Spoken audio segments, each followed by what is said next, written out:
लकड़ी की खटिया। कुछ चीजें सिर्फ पुरानी नहीं होती, वो उन आत्माओं की यादें समेटे होती हैं जो कभी चैन से नहीं सो सकी। स्थान एक गांव, उत्तर प्रदेश। मुख्य पात्र नीलम, नई बहू। कहानी की शुरुआत। नीलम की हाल ही में शादी हुई थी। उसका ससुराल एक पुराने से गांव में था, जहां घर भी बरसों पुराने थे। घर के आंगन में एक लकड़ी की पुरानी खटिया पड़ी थी, जिसे कोई इस्तेमाल नहीं करता था। सास ने मना किया, इस पर मत बैठना बहू, ये खटिया नहीं, एक साया है। नीलम ने हंसते हुए सोचा, पुरानी औरतों की बातें हैं। पहली रात, एक रात गर्मी ज्यादा थी और कमरे में हवा नहीं आ रही थी।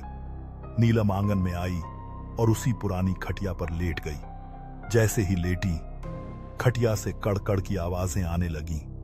फिर लगा जैसे नीचे से कोई धक्का मार रहा हो। नीलम घबरा कर उठी, लेकिन आसपास कोई नहीं था। डरावने सपने उस रात नीलम को सपना आया। एक बूढ़ी औरत, उलझे बाल, लाल आंखें, उससे कह रही थी, मैं इस खटिया पर आखिरी बार सोई थी, अब तू क्यों लेटी है?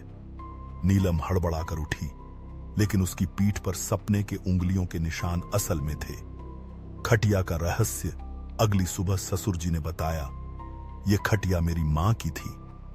वो आखिरी बार इसी पर सोई थी और अगली सुबह मरी हुई मिली थी। कहते हैं उसकी आत्मा अब भी इसी खटिया से जुड़ी है। जो भी उस पर सोता है, उसकी नींद कभी पूरी नहीं होती।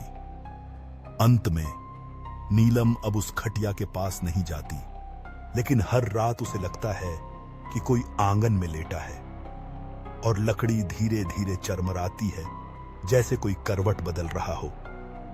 गांव में कहते हैं, खटिया पुरानी है, लेकिन उस पर लेटी आत्मा अब भी जागती है।